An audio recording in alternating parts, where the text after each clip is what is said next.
యోహాను రాసినటువంటి మొదటి పత్రిక మొదటి అధ్యాయము 8వ వచనం ఇలా చెప్తుంది. మనము పాపము లేని వారమని చెప్పుకునే ఎడల మనలను మనమే మోసపుచ్చుకొందుము మరియు మనలో సత్యం ఉండదు. తర్వాత మన పాపములను మనము ఒప్పుకొనిన ఎడల మన పాపములను మనం ఒప్పుకొనిన ఎడల ఆయన నమ్మదగిన వాడును నీతిమంతుడును గనుక ఆయన మన పాపములను క్షమించి సమస్త దుర్నీతి నుండి మనలను పవిత్రులనుగా చేయును. ఇప్పుడు ఏం జరగవలసి ఉంది? పాపములను ఒప్పుకోవలసి ఉంది. ఒప్పుకున్నప్పుడు ఏం జరిగిద్ది? మన పాపములను ఆయన అడ్డు తొలగిస్తాడు, మన అతిక్రమములను పరిహరిస్తాడు, మనల్ని పవిత్రులుగా చేస్తాడు. అప్పుడు మన ప్రార్థన ప్రభు చెంతకు చేరిద్ది. ఒకటి, మన అతిక్రమములను దోషములను దేవుడు పరిహరించి మనల్ని పవిత్రులను చేయటం ద్వారా. రెండవది, ప్రార్థన ముగింపులో ఇవన్నీ యేసునామంలో అడుగుచున్నాము తండ్రి. ఇంకా నా విషయంలో నీకేదైనా అభ్యంతరం ఉంటే సరే, నన్ను పక్కన పెట్టు, నీ ప్రియకుమారుడైన యేసు నామమును బట్టన్నా నా ప్రార్థన అంగీకరించని మనం చివరిలో మెన్షన్ చేసేటువంటి యేసు నామాన్ని బట్టి కూడా మన ప్రార్థన తండ్రి యొద్దకు చేరుతుంది. సో ప్రార్థించడంలో మొట్టమొదటిది మనోనిదానం, రెండవది పాపపు ఒప్పుకోలు లేదా దోషములను ఒప్పుకొనుట.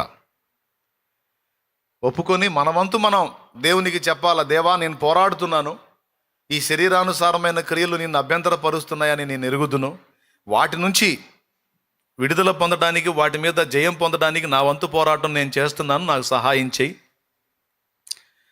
మరి తెలిసి కొన్ని తెలియక కొన్ని నా వలన నువ్వేవో అభ్యంతరాలు ఎదుర్కొని ఉంటావు కనుక వాటి విషయంలో ఫలానాది నాకు గుర్తుంది, ఇదిగో ఫలానాది తప్పే, నన్ను క్షమించమని దేవునితో మనం ముఖాముఖి మాట్లాడుకోవచ్చు. అలా యథార్థ హృదయంతో దేవుని ముందు మనం ఎందుకు పాపం చేశాను ప్రభువా, అవతల వాళ్ళు తొందర పెట్టారు, లేకపోతే ఏదో తెలిసి తెలియకలేయా అనకూడదు. తెలిసే నేను తేడా పడ్డాను తండ్రి యథార్థంగా ఒప్పుకోవాలి.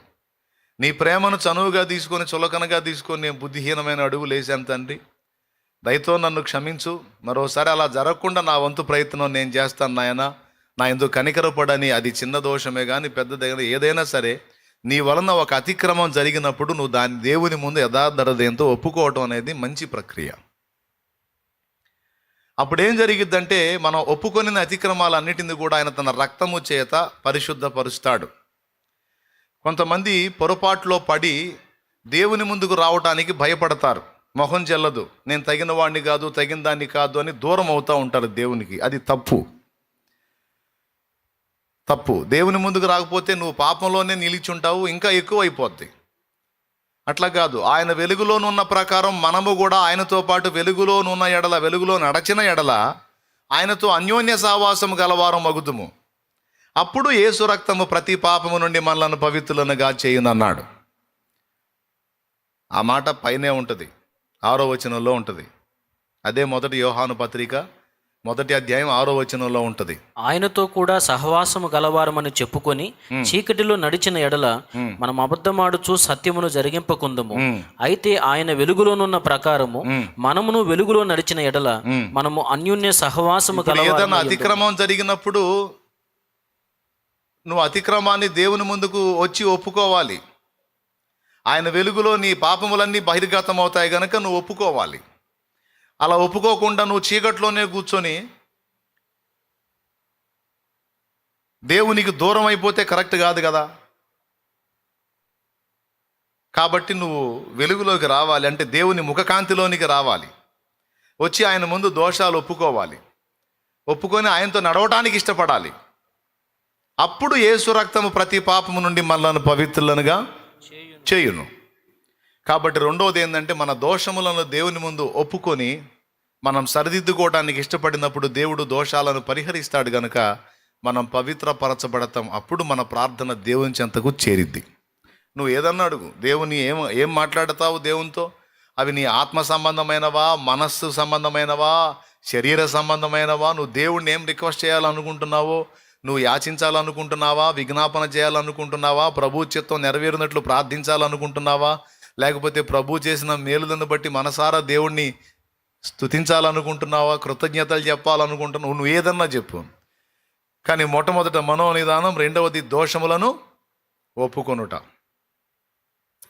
మూడవది, ఇప్పటికే దేవుడు చేసిన మేలులకు కృతజ్ఞతలు చెప్పుట అనేది కూడా ఒకటి ఉంది. మూడవది, ఇప్పటి వరకు దేవుడు చేసిన మేలులను తలంచి కృతజ్ఞత చెప్పుట. ఆ మేలులలో మొట్టమొదటిది ఏంటంటే మన పాపములను ఏ రోజుకు ఆ రోజు ఆయన పరిహరిస్తున్నాడు. అది పెద్ద మేలు. ఇక తర్వాత అన్న వస్త్రాలు, ఆయురారోగ్యం, విజ్ఞాపనలకు జవాబు, అడిగిన విషయాల్లో దేవుని సమాధానం, వాటన్నిటిని బట్టి దేవునికి రక్షణను బట్టి, మరి మనకి రక్షణ రక్తం గార్చి ఇచ్చాడు, ప్రాణం పెట్టి ఇచ్చాడు. రక్షణను బట్టి కృతజ్ఞతలు చెప్పొచ్చు. ఆ రక్షణలో ఇంతవరకు నువ్వు కొనసాగుతున్నట్లుగా దేవుడు చేయుటను బట్టి దేవుడిని స్తుతించవచ్చు. ఒకవేళ ప్రభు సేవ చేసే వ్యక్తివైతే ఆ సేవ నీకు దేవుడు ఇచ్చినందుకు, దూతలకు సైతం లేని అవకాశం నీకు ఇచ్చినందుకు కృతజ్ఞతలు చెప్పొచ్చు. ఆయన చేసిన ఉపకారములను, మేలులను తలంచుకొని దేవునికి స్తోత్రాలు చెప్పుకోవచ్చు. కాసేపు అట్లా దేవుని మహింపరచుకుంటూ దేవునితో మాట్లాడుకోవచ్చు. ఏమైనా అర్థమవుతుందా నేను చెప్పేది? నిజంగా చెప్పండి, అర్థమవుతుందా? ప్రార్థనకు ఉపక్రమించినప్పుడు మనం ఎలా చేయాలి ప్రార్థన అనేది చెప్తున్నాను సోదరులారా. మీకు తెలిస్తే సంతోషం, తెలియని వాళ్ళు అయితే నేర్చుకోండి. ఏం చెప్పాను? 3 సంగతులు చెప్పాను. మొట్టమొదటిది, రెండవది దోషముల యొక్క ఒప్పుకోలు, మూడవది దోషములను పరిహరించినందుకు గాను దేవునికి. అంతేకాదు, ఇప్పటి వరకు ఏ రోజుకా రోజు పరిహరిస్తూ ఉన్నాడు, వాటిని బట్టి కూడా దేవుని కృతజ్ఞతలు. అంతేగా దేవుడు మనకు చేసిన ఉపకారములన్నీ నీ గుర్తున్నంత వరకు దేవుణ్ణి సన్నుతించాలి. అది మర్యాద. ఏందది? మర్యాద, పద్ధతి. ఎవరి దగ్గరైనా మనం ఏదన్నా ఫలం పొందేటప్పుడు ఆ మనిషిని అడగటానికి ముందు, గతంలో నువ్వు నాకు ఎంతో సాయం చేసావనే మాట అంటాంగా. గతంలో నువ్వు నాకు ఎన్నోసార్లు ఆదుకున్నావు, ఈసారి కూడా కొద్దిగా అవసరత ఏర్పడింది, కొంచెం హెల్ప్ చేస్తావని అంటాం. హెల్ప్ చేస్తావని అడిగేటప్పుడు గతంలో మనం ఆ వ్యక్తి దగ్గర నుంచి పొంది ఉంటే, గతంలో నీవు ఎన్నో పర్యాయాలు నాకు సహాయం చేశావు, దయచేసి ఈ మారు కూడా సహాయం చేయి, చాలా కష్టకాలంలో నన్ను ఆదుకున్నావు, నీ మేలు ఎప్పటికీ మర్చిపోలేను అని అలా చెప్పినప్పుడు ఏం జరిగిద్దంటే, ఆ మనిషికి నువ్వు కృతజ్ఞత చెప్పినట్టు అయింది. ఆ మనిషికి మళ్ళా మమత కలిగిద్ది నీ మీద. అరే, గతంలో నేను చేసింది మర్చిపోలేదు, ఈ మనిషి గుర్తుపెట్టుకున్నాడు, ఇప్పుడు చేసినా కూడా గుర్తుపెట్టుకుంటాడని తిరిగి మేలు చేయడానికి ఆ మనిషి యొక్క మనసు సిద్ధపడిద్ది. ఓకే? అంతేగాని గతంలో చేసిన అన్నిటిని కూడా పక్కన పెట్టేసి వెంటనే అడుక్కోవటం మొదలు పెట్టకూడదు. అది పద్ధతి కాదు. ఇది పద్ధతి. గతంలో చేసిన వాటిని దేవుని ముందు గుర్తు చేసుకోవాలి. ఇదంతా ఒక ప్రక్రియ. ప్రార్థన చేయటానికి నేను వెళ్తున్నాను అన్నప్పుడు ఏదో మొక్కుబడిగా పోయి ఆనవాయితీగా కూర్చొని హల్లెలూయా, స్తోత్రము ప్రభువా, స్తోత్రము నాయనా అని మొదలుపెట్టి చిలక పలుకుల్లాగా 4 మొక్కలు బలికి పరిగెత్తుకొని రావటం కాదు. కూర్చోవాలి ప్రశాంతంగా. ఎందుకంటే అన్నిటికంటే కూడా మనకి ముఖ్యం దేవుడు. అందరికంటే అన్నిటికంటే కూడా మనకు ముఖ్యం దేవుడు. కాబట్టి ఆయనతో మనం గడిపే సమయం ప్రత్యేకమైంది. ఒక అధికారి ముందుకు నువ్వు పోయినప్పుడు ఎంతో సిద్ధపడిపోతావు. సెల్ ఫోన్ స్విచ్ ఆపుకుంటావు, ఎవరు నన్ను కదిలించొద్దని చెబుతావు. ఆ మనిషి 10 గంటలకు రమ్మంటే 9ంటికి పోయి పడిగాపులు కాస్తావు. తీరా ఆ మనిషి ముందుకు పోయినప్పుడు ఆ మనిషిని గణపరుస్తావు, గొప్పగా మాట్లాడుతావు, చాలా తతంగాలు ఉంటాయి. నీ అధికారి కంటే ఎక్కువ కాదా దేవుడు? దేవుడు ఏం తక్కువ? అధికారులు ఉంటే ఆ అధికారులు ఉంటే ఆ అధికారులు అందరిపైన సర్వాధికారి దేవుడు. మరి దేవుడి దగ్గర పోయినప్పుడు సిద్ధపాటు లేకుండా ఎట్టబోతాం? పద్ధతి పాడు లేకుండా ఎట్టబోతాం? మర్యాద ఇవ్వదగిన వాడు కాదా దేవుడు? కానీ ఏం చేద్దాం? అధికారుల దగ్గరికేమో అన్ని విధాలా సిద్ధపడిపోతాం, దేవుని దగ్గరికేమో ఎట్టబడితే అట్టబోతాం. ఎందుకనండి? ఎందుకు చెప్పనా? స్వతంత్రం, చనువు. అధికారులు అంటే అర్థం చేసుకోరు. దేవుడు మన తండ్రి కదా, మన నాన్న కదా, నాన్న దగ్గరికి మనం కాస్త అట్టిట్టు పోయినా అర్థం చేసుకుంటాడులే, పిచ్చి మహారాజు కదా అనుకుంటాం. సరే, పర్వాలేదు, స్వతంత్రం ఉంది కాదని నేను అనట్లా, స్వేచ్ఛ ఉంది కాదని నేను అనట్లా. దాంతోపాటు ఆయన మర్యాద ఇవ్వదగిన మనిషి కదా, మర్యాద ఇవ్వదగిన వ్యక్తి కదా మన యేసయ్య. కాబట్టి కొంచెం సిద్ధపాటు కలిగి ఆయన దగ్గరికి పోవటం కూడా మంచిది. అదొక ఇష్టమైన ప్రక్రియగా ఉండాలండి. ఇలాగా ఈ 3 విషయాలు అయిన తర్వాత, మొదటిది మనోనిదానం, రెండవది దోషముల ఒప్పుకోలు, మూడవది కృతజ్ఞతాస్తుతి అయిపోయిన తర్వాత ఇక నువ్వు అడుగుతావు, నీకు కావాల్సినవి, నీ ఇంటి వారికి కావాల్సినవి, సంఘానికి కావాల్సినవి, దేశానికి కావాల్సినవి, రాష్ట్రానికి కావాల్సినవి, నువ్వు ఇక ఏమేమి ఎటు వెళ్తావో, ఏ ఊరు తిరుగుతావో మొత్తానికి ఆ ప్రార్థనలో దేవునితో మాట్లాడుకుంటావు. మాట్లాడటం అయిపోయిన తరువాత నువ్వు చెప్పాలనుకున్నవన్నీ చెప్పిన తర్వాత, యేసు నామములో అడుగుతున్నాము తండ్రి ఆమేన్ అని టపామని కళ్ళు తెరిచి ఇక లేచిపోతానే ఉంటారు. అవునా కాదా? నిజం మాట్లాడుకుందాం. యేసు నామములో అడుగుతున్నాము తండ్రి అంటాం ఆలస్యం. ఇంకా అక్కడ ఉంటే క్షేమకరం కాదన్నట్లు లేచి పరిగెత్తుతూనే ఉంటారు బైబిల్ తీసుకొని పత్తా లేకుండా. చాలామందికి ఉన్న అలవాటు, దురలవాటు. అది మంచి అలవాటు కాదు, దురలవాటు అని చెప్పాను నేను. ఎందుకో చెప్తా విను. ప్రార్థన అంతసేపు చేశావు, అన్ని ఒప్పుకున్నావు, మాట్లాడావు, దేవునితో సంభాషించావు, ఏవేవో నువ్వు కావాల్సినవన్నీ అడిగావు, అంతా అయిపోయింది. ఇప్పుడు అంతసేటు అడిగి అంతసేటు అప్పచెప్పినప్పుడు అవతల వ్యక్తి ఇస్తాననో ఇవ్వననో చెప్పిన దాకా ఉండాలిగా. ఇప్పుడు మీరు నా దగ్గరికి వచ్చారండి, వచ్చేదో నీ సొదంతా చెప్పావు చాలాసేపు, నువ్వే మాట్లాడి నేను ఇంకా ఏం మాట్లాడకుండానే అదన్న సంగతి మరి ఉంటా అని వెళ్ళిపోయావు అనుకో, అది మర్యాదేనా? అది మర్యాదేనా? మరి చాలామంది చేస్తున్న పని ఏంది? ఇదేగా. అది తప్పు.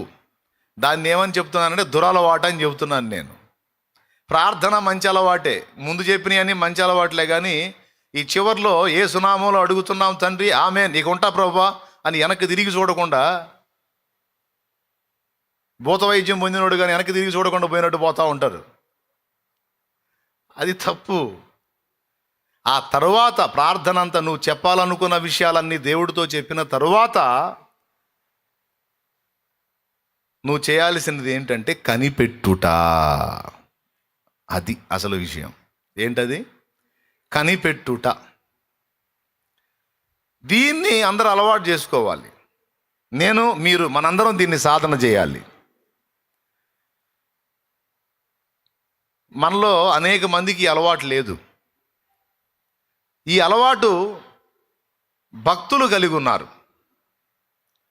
ప్రార్థన చేసి యేసునామములో అడుగుతున్నాం తండ్రి ఆమేనని వాళ్ళు పత్తా లేకుండా పోరు. వాళ్ళు మౌనంగా కనిపెడతారు.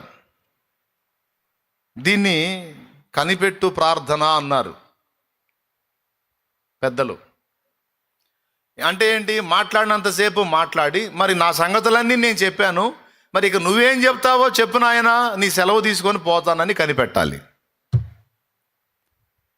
దాన్ని ఏమంటారంటే మర్యాద అంటారు, పద్ధతి అంటారు.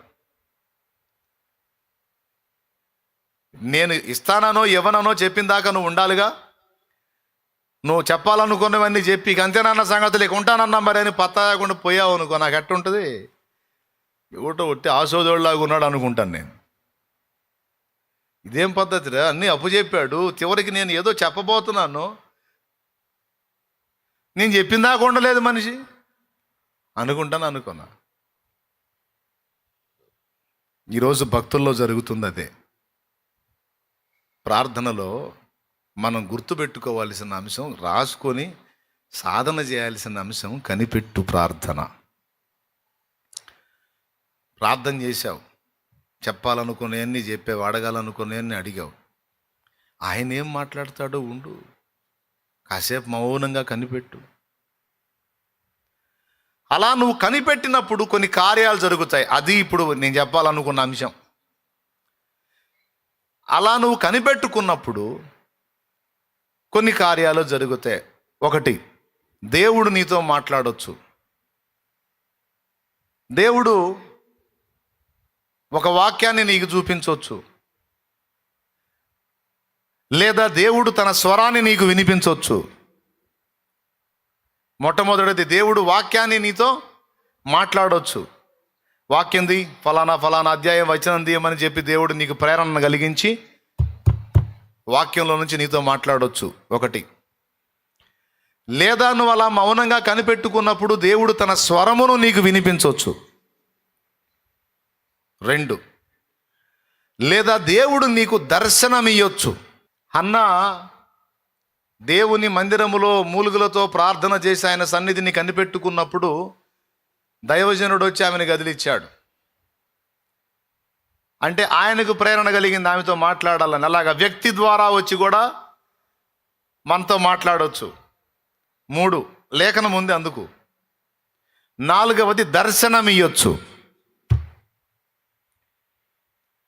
5వది ఏదన్నా ఒక ప్రత్యక్షత నీకు బయలుపరచవచ్చు.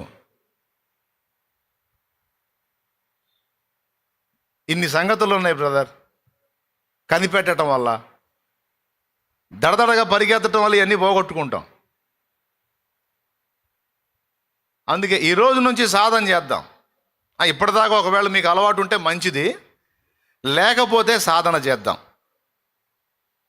ప్రార్థన యేసునామములో అడుగుతున్నాం తండ్రి ఆమేన్ అని చెప్పి పరిగెత్తడం మానుకుందాం. మనకి ఎంత తొందర అంటే మధ్యాహ్నం 1 గంటకు తినాల్సిన అన్నం 4ంటికి తినడానికి పోయినప్పుడు 4 దాకా ఓపిక పడతాం. తీరా ప్లేట్లో అన్నం పెట్టుకున్నాక ప్రార్థన చేయడానికి కూడా ఆగదు తపన. ఏమండి, ప్రభువా నీకు స్తోత్రం, నాకు ఆత్రం, ఆమెన్ అన్నట్టుంటుంది వ్యవహారం. స్తోత్రం. ఇప్పుడు 4 దాకా ఆగావుగా, 1 గంట తినాల్సింది 3 గంటలు లేట్ తీసుకున్నావుగా. అంతసేపు ఓపిక పట్టిన వ్యక్తి ప్లేట్లో ఫుడ్ చూసేసరికి కడుపులో జీర్ణరసాలు ఉత్పత్తి అవుతాయి. కడుపులో జీర్ణరసాలు ఉత్పత్తి తొందర పెడుతుంటే ప్రభువా నీకు స్తోత్రం, నాకు ఆత్రం, ఆమెన్ అని తింటమే. నిజం అవునా కాదా? అన్ని గంటలు ఓపిక పట్టింది మనం ప్లేట్లో అన్నం కూర మనం ముందుకు వచ్చి తాగుతామండి, కలిపి కానీ మేతం వేస్తానే ఉంటాం నోట్లో. పశువు తింటుందండి, కృతజ్ఞత చెప్పకుండా పశువు తింటుంది. మనుషులో మనం 2 మాటలు ప్రార్థన చేసి దేవునికి థ్యాంక్స్ చెప్పి తినటం మర్యాద, పద్ధతి. ఫుడ్ విషయంలో కూడా అంతే. అలాగే ప్రార్థన ఆమెన్ అన్న విషయం తర్వాత కూడా అంతే.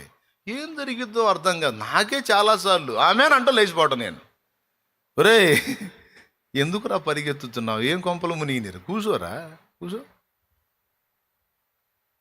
పోదుగానే కూర్చో. నువ్వు చెప్పాలనుకున్నాయని చెప్పావు, మరి నేను చెప్పాలనుకునేవి కూడా ఉన్నాయిగా. చెప్పనే ఏం చెబుతావు తండ్రి, ఇంక అయిపోయింది. నేను ఆమెనన్నానంటే ఇంక నువ్వు కూడా నోరు మూయాల్సిందే దేవా. నేను ఆమెనంటే అర్థమైంది అనుకున్నావు, నువ్వు కూడా నోరు మూయమని. నీ తెలివి తెల్లారినట్టే ఉంది, సరే పో అంటాడు. ఏం చేస్తాడు ఆయన? 5 సంగతులు మనకు దొరికే ఛాన్స్ ఉంది. మొట్టమొదటిది, దేవుడు వాక్కు ద్వారా, వాక్యము ద్వారా, వచనము అధ్యాయం చూపించి మాట్లాడే ఛాన్స్ ఉంటుంది. 2వది స్వరము వినిపించే ఛాన్స్ ఉంటుంది. 3వది వ్యక్తిని, దైవజనురాలనో ఎవరినో ఒకరిని ఆత్మీయుడినో పంపించి ఆ వ్యక్తిలో నుండి మనతో మాట్లాడే ఛాన్స్ ఉంటుంది. 4వది దర్శనం ఇచ్చే ఛాన్స్ ఉంటుంది. 5వది ప్రత్యక్షతనిచ్చే ఛాన్స్ ఉంటుంది. కొన్నిసార్లు కొన్ని అంశాల కోసం మనం ప్రార్థన చేస్తాం. ఇది అర్థం కావట్లేదు తండ్రి నాకని కూర్చుంటే దానికి సంబంధించిన ప్రత్యక్షత ఇస్తాడు. ఇదిగో ఇది దాని అర్థం అని. లేఖనాలు అర్థం కాకపోతే కూడా అట్లా మాట్లాడతాడు దేవుడు. సో దీన్ని ఏమంటారంటే కనిపెట్టుకొనుట అంటారు దేవుని దగ్గర. ఈ కనిపెట్టుకొని దేవుని పాదాల దగ్గర కాచుకొని మౌనంగా మనం దేవుని కొరకు ఎదురు చూస్తున్నప్పుడు దేవుడు దర్శనములు ఇచ్చే అవకాశం ఉందని ఒక్కదాని మీదకి మీ మనసు తీసుకెళ్తాను ఈవేళ. ఏమిటది? దర్శనము. బైబిల్ గ్రంథంలో పాత నిబంధన చూసినా క్రొత్త నిబంధన చూసినా దేవుడు అనేక పర్యాయములు దర్శనములో భక్తులతో మాట్లాడాడు. దీనికి నిరూపణలు ఓల్డ్ టెస్టిమెంట్లో ఉన్నాయి, న్యూ టెస్టిమెంట్లో కూడా, నూతన నిబంధనలో ఉన్నాయి, పాత నిబంధనలో ఉన్నాయి. దర్శనము ద్వారా దేవుడు ప్రత్యక్షమగుట. అర్థమైందా? సరే, పాత నిబంధన పక్కన పెడదాం. అబ్రహాంకు అనేక పర్యాయాలు దర్శనమందు కనపడ్డాడు, హనోకుతో మాట్లాడాడు, నోవహుతో మాట్లాడాడు. భక్తుల్లో చాలా మందితో మాట్లాడాడు. ఆదాముకు దర్శనమిచ్చి మాట్లాడాడు. మోషేతో దర్శనమిచ్చి ముఖాముఖి మాట్లాడతానని మాట్లాడాడు. అలా పాత నిబంధనలో చాలా ఆధారాలు ఉన్నాయి, భక్తులతో మాట్లాడిన ఆధారాలు. దేవుడు దర్శనమందు ఏమయ్యా, క్రొత్త నిబంధనలో కూడా అనేక వచనాలు ఉన్నాయి. చాలామంది ఈ దర్శనం అనే దాన్ని నిర్లక్ష్యం చేశారు. దేవుడు దర్శించేటువంటి దానికోసం కనిపెట్టుకోవటం అనేది ఈనాడు చాలామంది విశ్వాసులకు తెలియదు. అదంతా పాత తరపు భక్తిలోనే కనుమరుగైపోయింది. పాత తరపు భక్తులలో ఆ భక్తిలో అందులోనే అది కనుమరుగైపోయింది. ఇప్పుడు నవనాగరికతలో దేవుని పాదాల చెంత ఆయన దర్శనముల కొరకు కనిపెట్టుకొనుట అనేది రద్దయిపోయింది. ఇప్పుడంతా ఫాస్ట్ ఫుడ్ లాగా అంతా ఫాస్ట్గా అయిపోవాలి. అదేదైనా అంతే, నిరుపు నిదానం ప్రశాంతంగా దేవుని పాదాల చెంత కనిపెట్టుకోవటం, ఒక 3 రోజులు ప్రత్యేకంగా దేవుని కోసం ప్రతిష్ఠ చేసుకొని ప్రార్థన కోసం అవసరమైతే ఫాస్టింగ్ ఉండి, లేకపోతే ఒక ముద్ద తినైనా ప్రత్యేకించిన కొన్ని దినములు దేవుని కోసం కేటాయించి దేవుని సన్నిధిలో ఏకాంతముగా గడిపే అనుభవాలు ఈరోజు ఎంతమంది కలిగి ఉన్నారు? దేవుని సన్నిధిలో ప్రార్థించి దేవుడు స్వరం కోసం, దేవుని దర్శనం కోసం, దేవుని ప్రత్యక్షత కోసం, దేవుని నడిపింపు కోసం కాచుకునే భక్తులు ఎంతమంది ఉన్నారు? చాలామందికి అవి తెలియవు. కొంతమందికి తెలిసినా వాటిని అంత సీరియస్గా తీసుకోలేదు. అందుకే చాలా వరకు దేవునితో సంబంధాలు కట్ అయిపోయినాయి భక్తులకి. అంతా వీళ్ళు దేవునితో మాట్లాడటమే కానీ దేవుడు వీరితో మాట్లాడిన దాకా వీళ్ళు ఆగలేకపోతున్నారు. ఇందాకటి దాకా మీరు దేవునికి ప్రార్థన చేశారు, అంతకుముందు పాటలు పాడి దేవుని మయంపరిచారు. ఇప్పుడు మీరేం చేస్తున్నారు? నోరు బంద్ చేసి కూర్చున్నారు సైలెంట్గా. దేవా మాతో మాట్లాడమని ప్రార్థన చేసి కనిపెట్టు కూర్చున్నారు. ఇప్పుడు దేవుడు తన దాసును ఉపయోగించుకొని తన వాక్కును మనకు నేర్పుతున్నాడు. ఇదే విధంగా నువ్వు ప్రార్థన కోసం వెళ్ళినప్పుడు, ప్రార్థన చేసినప్పుడు, ప్రార్థన ముగింపు తర్వాత ఇలాగే నువ్వు కనిపెట్టుకుంటే తప్పకుండా దేవుడు నీ అవసరతను బట్టి నీకు తన స్వరమును వినిపిస్తాడు, తన దర్శనమును కనపరుస్తాడు. కానీ ఎంతమందికి ఇది తెలుసు? ఎంతమంది దీన్ని సాధన చేస్తున్నారు? లేమెన్స్ ఇవాంజలికల్ ఫెలోషిప్ ఐడియా ఉందా? దైవజనులు జో గారు, వాళ్ళ తండ్రి దానియేలు గారు, వారితో పాటు మరికొంతమంది భక్తులు, అలాగే అంటే ఎక్కువ శాతం నేను అందులో చూశాను, ఇలా దేవుని ప్రత్యక్షత కొరకు, దేవుని దర్శనం కొరకు కనిపెట్టుకొనుట అనేది. అలాగే బైబిల్ మిషన్ వ్యవస్థాపకులు ముంగమూరు దేవదాసయ్య గారు కూడా ఈ మాట చెప్పారు. ఏమని అంటే, ప్రార్థన చేసి పరిగెత్తవాకు, కాస్త నిలబడి కనిపెట్టు, ఆయన సన్నిధిని గాచుకో అని నేర్పారు. దేవుని యొద్ద నుండి దర్శనమును పొందుట, దేవుని యొద్ద నుండి ప్రత్యక్షత పొందుట, దేవుని చేత హెచ్చరింపబడుట, దేవుని చేత బోధింపబడుట. మధ్యాహ్నం 3 గంటల వేళ సౌలా సౌలా నన్ను ఎందుకు హింసిస్తున్నావని సౌలుకు దర్శనమిచ్చి సౌలును పౌలుగా మార్చాడు. ఆ సౌలు దమస్కులో తిన్నని దనబడిన వీధిలో యోదాను వాని ఇంట చేరినప్పుడు అదే దమస్కులో ఉన్న అననీయ అనే మనుషునికి కనపడ్డాడు. చూడు, అపోస్తల కార్యం 9. ఒకసారి బైబిల్ తీసి చూడండి. ఈరోజు ఈ విషయాలని నేర్చుకొని ఇక నుంచి జాగ్రత్త పడండి. అపోస్తల కార్యములు 9వ అధ్యాయము 10వ వచనం. దమస్కులో అననీయ అని ఒక శిష్యుడుండెను. ప్రభు దర్శనమందు అననీయ అని అతను పిలువగా, అద్దుగో, ప్రభు దర్శనమందు అంటే బహుశా నాకు తెలిసి అననీయ ప్రార్థన చేస్తుండొచ్చు. కానీ దయామయుడు మూవీలో సౌలు స్టోరీయే మీరు చూసుంటారు చాలాసార్లు. నాకు తెలిసి ఎంతమంది చూశారు దయామయుడు? చూసారా? అందులో అననీయ నిద్రపోతుంటే దేవుడు కల్లో కనపడి మాట్లాడినట్టు చూపిస్తాడు. అందులో కానీ ఇక్కడ ఏమన్నాడో తెలుసా? అననీయ అనే వ్యక్తితో దేవుడు దర్శనమందు మాట్లాడాడు అన్నాడు. దర్శనం ఎప్పుడొచ్చిందో తెలుసా? ప్రార్థనలో కనిపెట్టుకున్నప్పుడు దేవుడు దర్శనం ఇచ్చే అవకాశం ఉంది. దేవునికి మహిమ. ఎందుకంటే నాకు తెలిసి బైబిల్లో చాలా వచనాలు, నేను చూసిన వచనాలన్నీ కూడా ప్రార్థన తర్వాత కనిపెట్టినప్పుడే వారు దర్శనం చూశారు.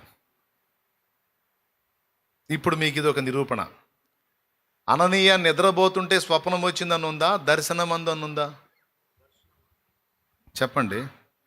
ప్రభువు దర్శనమందు అననీయ అని అతన్ని పిలువగా అతడు, ప్రభువా ఇదిగో నేనున్నానెను. అందుకన్నాడు, నీవు లేచి తిన్నని దనబడిన వీధికి వెళ్ళి యోధా అనువాని ఇంట తారుసువాడైన సౌలు అనువాని కొరకు విచారించు. ఇదిగో అతడు ప్రార్థన చేయుచున్నాడు. ఇదిగో అతడు ప్రార్థన చేయుచున్నాడు.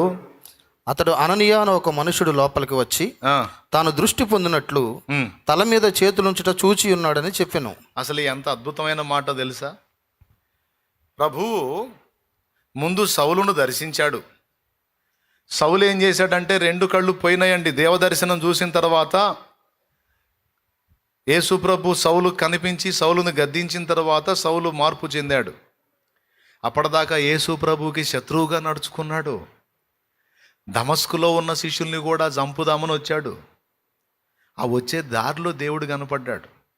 మధ్యాహ్నం వేళ 3 గంటలప్పుడు ఇంచుమించు ప్రకాశమానమైన వెలుగులో దర్శించాడు. దర్శించాడని ఎక్కడుంది? ఆడ కనపడి అని ఉంటే అంటారా? అగ్రిప్పరాజా, ఆకాశము నుండి నాకు కలిగిన ఆ దర్శనము అన్నాడు. చూస్తారా? అపోస్తల కార్యమే 26వ అధ్యాయం. కరెక్ట్. 19 చూడండి. కాబట్టి అగ్రిప్ప రాజా, ఆకాశం నుండి కలిగిన ఆ దర్శనమునకు నేను అవిధేయుడను కాక. అది నాయనా, దాన్ని ఏమని చెప్పాడయా? డైరెక్ట్గా కనపడ్డాడు అన్నాడా? దర్శనం అన్నాడా? పెద్దగా అక్కడ అవసరాన్ని బట్టి సౌలు ఒక మూర్ఖ పదంలో వెళుతూ ఉంటే దర్శనంలో దేవుడు ప్రత్యక్షమయ్యాడు. తెల్లని ప్రకాశమానమైన వెలుగు. ఎంత వెలుగు అంటే మధ్యాహ్నం వేళ 3 గంటలప్పుడు ఎండ తీవ్రత బాగానే ఉంటుంది కదా, ఆ వెలుగును కూడా మించిపోయేంత వెలుగు గమ్మింది సౌలుని. తెల్లని కాంతి. ఆ కాంతిలో నిలబడి ఉన్నాడండి.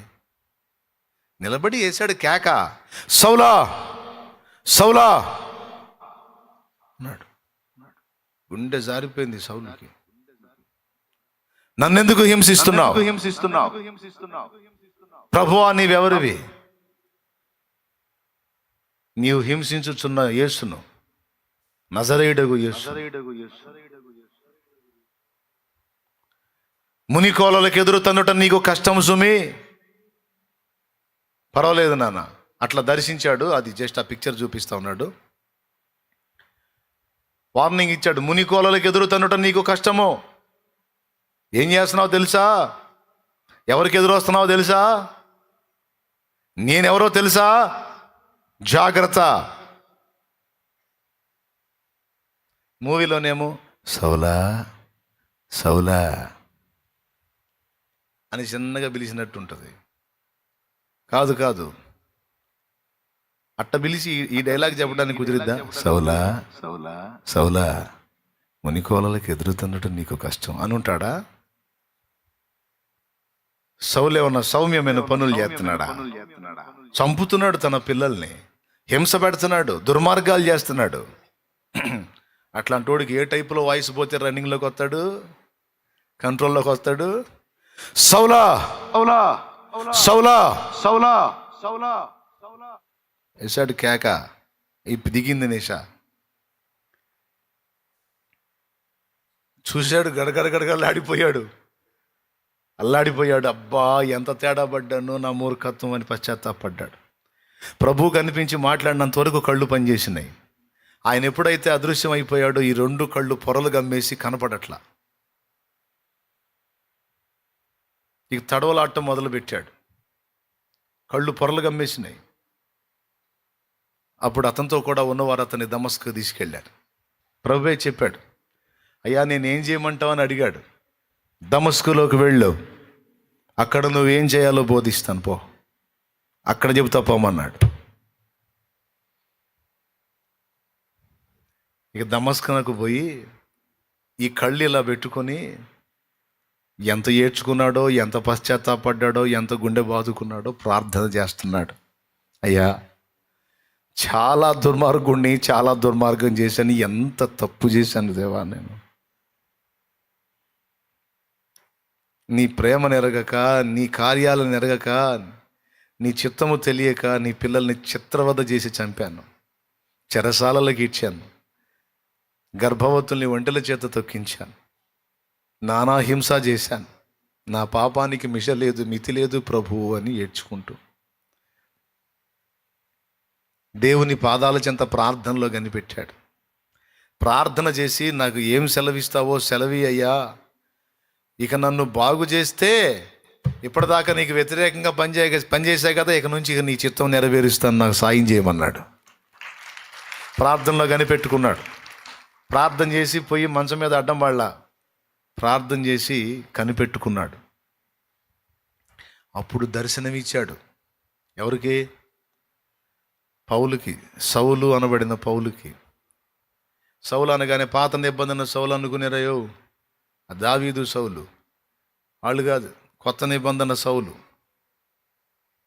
ఈయన కూడా బెన్యామీను గోత్రీకుడే, అందుకని ఆ సౌలుకు పెట్టిన పేరు ఈయనకు పెట్టారు. అందుకే ఆ సౌలు చేష్టాలు చేశాడు అనుకొని. స్తోత్రం. తెలుసు కదా, పాత నిబంధన సౌలు వేరు, క్రొత్త నిబంధన సౌలు వేరు. క్రొత్త నిబంధన సౌలే తర్వాత పౌలు అయ్యాడు. ఇక ఏం కనపడుతుందో తెలుసా? దర్శనం కనపడుతుంది. ఎవరికి? సౌలుకి.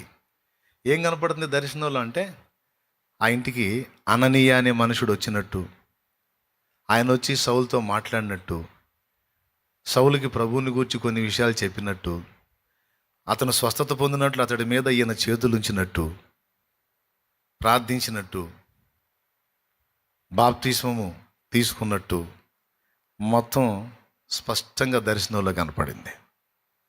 అంటే దర్శనంలో దేవుడు చూపించిన దాకా కూర్చున్నాడు ఆయన. మనలాగా పరిగెత్తలా. వాళ్ళు భక్తే వేరులే. వాళ్ళు పాత నిబంధన భక్తి చేసినా అందులో పరిసయ భక్తి, మహానిష్ట భక్తి చేశాడు సౌలు. తర్వాత ప్రభు వైపు తిరిగిన తర్వాత కూడా అదే మొండి భక్తి చేశాడు. కాచుకున్నాడు. ఏందయ్యా నా గతి ఏంది, కళ్ళు పోయినాయి, మరి నా పరిస్థితి ఏంది, ఇక ఇంతేనా, ఈ గుడ్డి బతికేనా, లేకపోతే ఏమైనా బాగుపడేది ఉందా? మరి కళ్ళు ఇస్తే వెళ్తా రన్నింగ్లోకి. ఇక ఇప్పటిదాకా నీకు రివర్స్గా పనిచేసా కదా, ఇప్పుడు నీకు అనుకూలంగా మొదలు పెడతా, ఇక సెలవి మాట్లాడు, ఏంటో చిత్తం చెప్పు అని కాచుకున్నాడు. కనిపెట్టుకుంటే అప్పుడు ఆ దర్శనం కనపడింది. ఏం దర్శనం? అననీయ అనే ఒక ఆయన వచ్చినట్టు, ఆయన పేరు కూడా చెప్పాడు. అననీయ అనే ఒక ఆయన వచ్చినట్టు, ఆయన సౌలు మీద చేతులు ఉంచినట్టు, సౌలుకి 2 కళ్ళ నుంచి పొరలు రాలిపోయి కళ్ళు బాగుపడ్డట్టు, ఇక ఏమేం చేయాలో చూపించాడు. ఈ దర్శనం సౌలుకు చూపించి అక్కడికి పోయి అననీయకి దర్శనం ఇచ్చాడు. మళ్ళీ అననీయ అననీయ అని పిలిచాడు. అననీయని. చిత్తము ప్రభువా, ఇదిగో నేనున్నాను అన్నాడు అననీయ దర్శనం అందు. అంటే అననీయ ఏం చేస్తుంటే కనపడి ఉంటాడు? శుభ్రంగా తిని నిద్రపోతుంటే కనపడి ఉన్నాడు? నో, ప్రార్థనలో కనిపెట్టుకున్నాడు. ప్రార్థన చేసి కనిపెట్టుకున్నాడు. అప్పుడు దేవుడు దర్శనంలో కనపడ్డాడు. కనపడి అననీయ అననీయ అని పిలిచాడు. ఈయన సమాధానం ఇచ్చాడు. ప్రభువా, ఇదిగో నేనున్నానయ్యా, అయ్యా చిత్తం అన్నాడు. అడ్రస్ చెబుతున్నాడు దేవుడు. నీవు లేచి తిన్నని దనబడిన వీధికి వెళ్ళి, ఆ బజారు పేరంట తిన్ననిదంట. తిన్నగబో అంటారే. తిన్నని దనబడిన వీధికి వెళ్ళి యోధా అనేవాని ఇంట తార్సు వాడైన సౌలు అనేవాని గురించి విచారించు అన్నాడు. అంటే ఎంక్వైరీ చేయి అన్నాడు. ఎందుకయ్యా అంటే, నువ్వు వెళ్ళి అతని మీద చేతులుంచుట అతడు చూచి ఉన్నాడు అన్నాడు. అంటే నేను అతనికి చూపించానయ్యా అన్నాడు. నువ్వు వచ్చి అతని మీద చేతులుంచి అతన్ని స్వస్థపరచడం, నా గురించి మాట్లాడటం అనేది నేను అతనికి అమ్మా నేను ప్రార్థనలో దర్శనం చూడమన్నా, ఇప్పుడు చూడొద్దు, ముందే చెబుతున్నాను. దేవునికి స్తోత్రం. వింటున్నావా? ఎప్పుడు చూడమని చెప్పా దర్శనం నేను? ఇది అయిపోయిన తర్వాత ప్రార్థన చేసుకొని, ప్రార్థన అయిపోయిన తర్వాత కనిపెట్టి దర్శనం చూడండి. ఇప్పుడు సాధన చేయవాకండి అంటే అర్థమైందా? నిద్రపోవాకండి అని చెబుతున్నా. స్తోత్రం చెప్పండి గట్టిగా. గట్టిగా చెప్పు. ఏం లేదు, కొంప తీసి కళ్ళు మూసి అంట ఏందమ్మా అంటే, నువ్వు చెప్పాక నేను దర్శనం చూస్తున్నాను అంటారేమని నా భయం. బాగా వినండి. ఎక్కడికి వచ్చాగా? అక్కడ సౌలుకు నేను చూపించాను, నువ్వు వచ్చి ఇట్లా చేతులుంచినట్టు అంటే అననీయ ఆశ్చర్యపోతాడు. ప్రభువా, ఎవరి గురించి నీవు మాట్లాడుతున్నావు? సౌలు గురించేనా? తార్సువాడైన సౌలేనా? సంఘానికి ఎంత ద్రోహం చేశాడో తెలుసా? నీ సేవకుల్ని ఎంతోమందిని దెబ్బతీశాడు. నీ అందు విశ్వాసం ఉంచిన నీ పిల్లలకు బహుహింస కలిగించాడు. దమస్కులో కూడా ఉన్న నీ పిల్లల్ని హింసించాలని అధికార పత్రాలు చేతబూని మరి వచ్చాడు. వాణ్ణి బాగు చేయమంటావా ప్రభువు అంటే, అననీయ నువ్వు అన్నది నిజమే, అది ఒకప్పుడు. అయితే ఇప్పుడు అతడి పని అయిపోయింది. ఇక నుంచి అతడు రాజుల ఎదుట, అధికారుల ఎదుట, ప్రజల ఎదుట, ఇశ్రాయేలీల ఎదుట నా నామము భరించుటకు అతడు నేను ఏర్పరచుకున్న సాధనము అననీయ. పో, లేచి పోయి అతని మీద చేతులుంచి అతన్ని స్వస్థపరిచి అతన్ని రక్షణలోకి నడిపించు అని చెప్పి ప్రభు అంతర్ధానమయ్యాడు. ఇది దర్శనమందు అననీయ కనిపించిందని ఉంది. అందుకే నేను చెబుతుంది అంటే, ఓల్డ్ ఈజ్ గోల్డ్. ఇప్పుడు నవనాగరికతలో అంత పట్టుదలగా కనిపెట్టుకోవటం, దేవుని దర్శనం పొందటం, దేవుని స్వరం వినటం, దేవుని చేత బోధించబడటం ఏడుందండి? అడ్రస్సు, ఇల్లు, బజారు పేరు, అందులో ఆ ఇంట్లో కొత్తగా చేరినోడి పేరు మొత్తం చెప్పాడు చూడు. దేవునికి మహిమ. క్లారిటీ ఉంటుంది దేవుడు మాట్లాడితే. తెల్ల చీర నువ్వే రా, రెడ్ టీషర్టు నువ్వే రా అనేది ఉండదు. తెల్ల చీర లేదు, రెడ్ టీషర్ట్ లేదు. దేవుడు దర్శనమందు మాట్లాడితే ఎంత క్లారిటీ ఉంటుందంటే, వ్యక్తి పేరు, అడ్రస్సు, ఆ వ్యక్తి ఇంటికి ఎవరు వచ్చారో ఆ వ్యక్తి డీటెయిల్స్ అన్నీ మాట్లాడాడు, డీటెయిల్డ్గా మాట్లాడాడు. నువ్వు లేచి తిన్ననదనబడిన బజారుకు వెళ్ళి యోధా అనే వాని ఇంట తారుసువాడైన సౌలును గురించి విచారించు. బా, ఎంత క్లారిటీ ఇచ్చాడు చూడు. లేచి నేరుగా వెళ్ళిపోయాడు, డైరెక్ట్గా వెళ్ళిపోయాడు. అయ్యా, ఇక్కడ సౌలు, తారుసువాడైన సౌలు అనేవాడు వచ్చాడా ఇక్కడికి? ఆయన వచ్చాడా అంటే, అయ్యా ఎవరు? అననీయ గారా అన్నాడు. కళ్ళు పొరలు గమ్మేసినాయి, కనపడట్లా. అయ్యా, ఈ స్వరం అననీయ గారిదేనా? అయ్యా, అననీయ గారేనా? అవునయ్యా, నేనే. నాకు ప్రభు చెప్పాడు, నువ్వు వస్తావని నాకు చెప్పాడు. వచ్చావా? సౌలా, సహోదరా, నీ గురించి ప్రభు మాట్లాడాడు. నీ మీద గొప్ప ప్రణాళిక ఉంది ఆయనకి. నీ మీద గొప్ప ఉద్దేశం ఉంది. అందుకే నువ్వు అంతా ఈ చేసినా నిన్ను ఆయన నాశనం కాకుండా కాపాడాడు. తన బిడ్డల్ని నువ్వు హింసించి చంపుతున్నా నిన్ను బ్రతకనిచ్చిన కారణం ఏంటో తెలుసా? నీ మీద ఆయనకు ఒక గొప్ప ప్రణాళిక ఉంది. రాజుల ఎదుట, అధికారుల ఎదుట, చక్రవర్తుల ఎదుట, ఇశ్రాయేలీల ఎదుట, మనుషుల ఎదుట ఆయన నామాన్ని నువ్వు భరించాలట. ఆయన నామాన్ని నువ్వు ప్రచురపరచాలట. నువ్వు సేవ చేయాలట.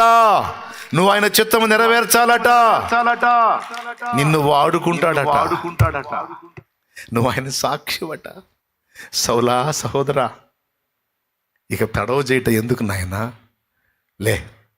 లేచి నీ పాపాలను ఒప్పుకొని, నీ పాపాలన్నీ ఒప్పుకొని ప్రభునామమున ప్రార్థన చేసి బాప్తిసమం పొంది నీ పాపాలు గడిగేసుకో. ఇదిగో నా ప్రభు నిన్ను స్వస్థపరుస్తున్నాడని చేతులుంచాడు. అప్పుడు సౌలు కనుల నుండి పొరల వంటివి రాలగా అతడు మళ్ళా దృష్టి పొందాడని ఉంది. ఇది అపోస్తల కార్యం 22లో ఉంది.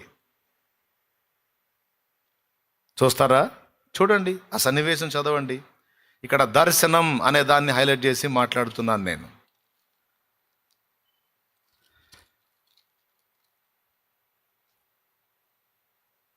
చదువు 6వ వచనం.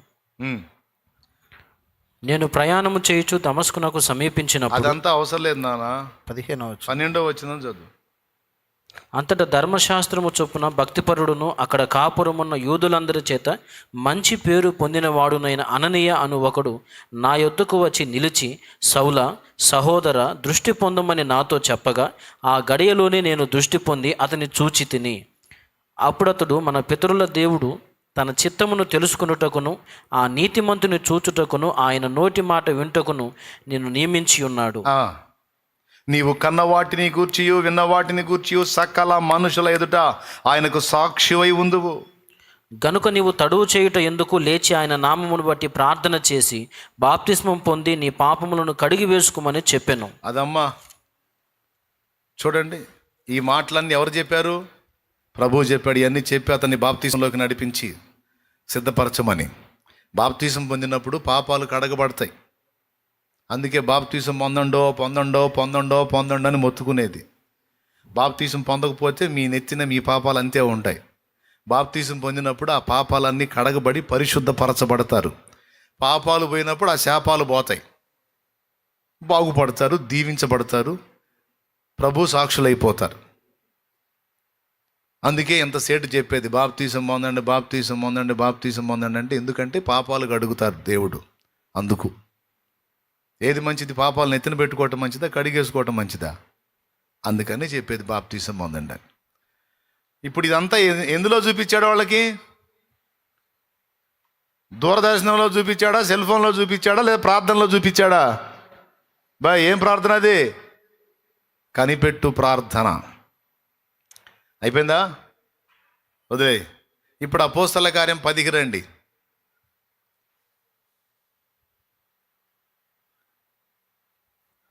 మొదటి అధ్యాయం మొదటి వచనం నుంచి చదువు. అపోస్తల కార్యం 10:1. ఇటలీ పటాలమనబడిన పటాలములో శతాధిపతి అయిన కొర్నేలి అను భక్తిపరుడు ఒకడు కైసరయలో ఉండెను. అతడు తన ఇంటి వారందరితో కూడా దేవుని యందు భయభక్తులు గలవాడయ్యుండి ప్రజలకు బహుధర్మము చేయుచు ఎల్లప్పుడూ దేవునికి ప్రార్థన చేయువాడు. పగలు ఇంచుమించు 3 గంటల వేళ దేవుని దూత అతని యొద్దకు వచ్చి కొర్నేలి అని పిలుచుట దర్శనమందు తేటగా అతనికి కనబడెను. అతడు దూత వైపు తేరి చూచి భయపడి, ప్రభువా ఏమని అడిగాను. అందుకు దూత, నీ ప్రార్థనలను నీ ధర్మ కార్యములను దేవుని సన్నిధికి జ్ఞాపకార్థముగా చేరినవి. దర్శనమందు తేటగా. చదువు నాన్న 3వ వచనం. పగలు ఇంచుమించు 3 గంటల వేళ దేవుని దూత అతని యొద్దకు వచ్చి కొర్నేలి అని పిలుచుట దర్శనమందు తేటగా అతనికి కనబడింది. అబ్బా, ఎందులో కనపడ్డదయా? ఏం చేసేటప్పుడయ్యా? ఎవరయ్యా అంతసేపు కనిపెడుతుంది? ఇప్పుడు ఆమేన్ బైబిల్ తీసి బైబిల్ జిప్పేయటం, సంకలో పెట్టడం, పరిగెత్తాను అడ్డం పడి.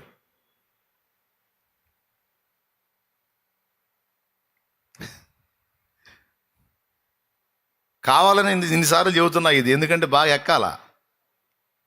లేకపోతే ఒక పక్క నేను చెబుతుంటే ఒక పక్కన మళ్ళీ మర్చిపోతుంటారు. మీకైనా నాకైనా సిగ్గు రావాలనే చెబుతున్నా. నాకు కూడా సిగ్గు రావాలి. నేను కూడా కొన్నిసార్లు అంతే చేస్తుంటాను. ఆత్రంగా ప్రార్థన చేసి జంప్ అవుతూ ఉంటాను. నాకు కూడా చెబుతున్నాడు, గడ్డి పెడుతున్నాడు దేవుడు. రే సిగ్గులేనాడు, నువ్వు కూడా విన్నాడు. కూర్చోరా కాసేపు అని. ఇద్దరం నేర్చుకోవాల్సిందే, మీరు నేర్చుకోవాల్సిందే, నేను. ఎందుకంటే నేను ప్రార్థన చేసుకున్నా, నాతో కూడా మాట్లాడయ్యా అని. దేవునికి స్తోత్రం. ప్రియులారా, నీకు దర్శనం చూపించవచ్చు. ఒకవేళ దర్శనమందు నీకు కనబడకపోతే దిగులు పడాల్సిన అవసరం లేదు. గాఢ నిద్రలో కూడా మాట్లాడవచ్చు, అది కూడా లేఖనం ఉంది.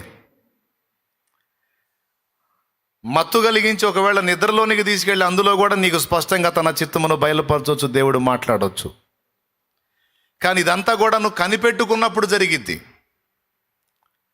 ఉదాహరణకి 3 రోజులు ప్రతిష్ఠించుకున్నామండి ప్రార్థనకి.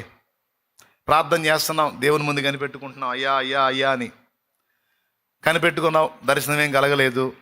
ట్రై చేసావు, దర్శనం కలగలేదు. ఆ ఏకాగ్రత కుదరట్లా నీకు. దేవుడు నీకు దర్శనం చూపించేంత ఆ కాన్సన్ట్రేషన్లోకి నువ్వు రాలా, అంత పరిణతి నువ్వు చెందలా. ఆ కనిపెట్టుకుంటా అట్లనే మరి ఇక 3 రోజులు దేవుని కోసం అనుకున్నావు, కాచుకున్నావు, లేదా ఒక రోజంతా దేవుడితో అనుకున్నావు, కాచుకున్నావు, ప్రార్థన చేస్తున్నావు, కనిపెట్టుకుంటున్నావు, అలిసిపోయావు, నిద్ర పట్టింది. ఆ నిద్రలో కూడా నీతో మాట్లాడే ఛాన్స్ ఉంది ఆయన. ఎందుకంటే ఆ మాట కూడా బైబిల్లోనే ఉంది. దేవుడు ఒక్క మారే పలుకును, 2 మార్లు పలుకును. అది కూడా చూడు, ఏబు గ్రంథము 33వ అధ్యాయం 14వ వచనం. రైట్, చదువు. దేవుడు ఒక్క మారే పలుకును, 2 మార్లు పలుకును. 33:14 ఒకటోసారి 33:14 ఏబు గ్రంథం. దేవుడు ఒక్క మారే పలుకును, 2 మార్లు పలుకును. అయితే మనుషులు అది కనిపెట్టరు. మంచము మీద కొనుకు సమయమున గాఢ నిద్ర పట్టునప్పుడు కలలో రాత్రి కలుగు స్వప్నములలో. అది కలలో రాత్రి కలుగు స్వప్నములలో. పగలంతా ప్రార్థన చేసావు, కనిపెట్టావు, ఏం దొరకలా. ఆ డే దేవుని కోసం కేటాయించిన రోజు. అయితే రాత్రి వేళ కలుగు స్వప్నంలోనైనా సరే ఆయన నీతో మాట్లాడే ఛాన్స్ ఉంది. ఎందుకంటే జాలి కదండి ఆయనకి, కనికర సంపన్నుడు కదా. ఒరే పగులంతా వీడు ప్రార్థన చేసి నా స్వరం కోసం కాచుకున్నాడు, పిచ్చిబిడ్డ, వీడు నా కోసమే ఉన్నాడు అని ఆయనకి ఏమొచ్చింది? మన మీద వాత్సల్యం పుట్టింది, మమత వచ్చింది. వీనికి ఎంత శ్రద్ధ నా స్వరం కోసం, నా సన్నిధి కోసం, నా మాట కోసం. ఈమెకి ఎంత శ్రద్ధ, పిచ్చిది పాపం, కనిపెట్టుకొని అట్టే నిద్రపోయింది అని ఆ నిద్రలో స్వప్న రూపంలో నిన్ను దర్శించి మాట్లాడే ఛాన్స్ ఉంది. నాయనా, అర్థమవుతుందా తేటగా? నీకు దర్శనం ఇచ్చే ఛాన్స్ ఉంది, లేదా స్వప్నంలో కూడా నీతో మాట్లాడే ఛాన్స్ ఉంది. అయితే కనిపెట్టాలి. నువ్వు కనిపెడుతున్నావా అన్న సంగతి ఆయనకు అర్థం కావాలి. నీ గుండె దేనికోసం కొట్టుకుంటుందో దేవుడికి అర్థం కావాలి. దేవా, నువ్వు నాతో మాట్లాడు, నీ స్వరం కోసం కనిపెట్టుకుంటున్నాను, నీ స్వరం వినిపించు, నాకు నీ వాక్కు కావాలి, నీ కోసం కనిపెట్టుకుంటున్నాను, నాకు తెలియదు తండ్రి అని నీ గుండె ఆయన కోసం ఆరాటపడేది ఆయనకి అర్థం కావాలి. తప్పకుండా మాట్లాడతాడు. దీనికి ఎన్ని నిరూపణలు ఉన్నాయో పరిశుద్ధ గ్రంథంలో.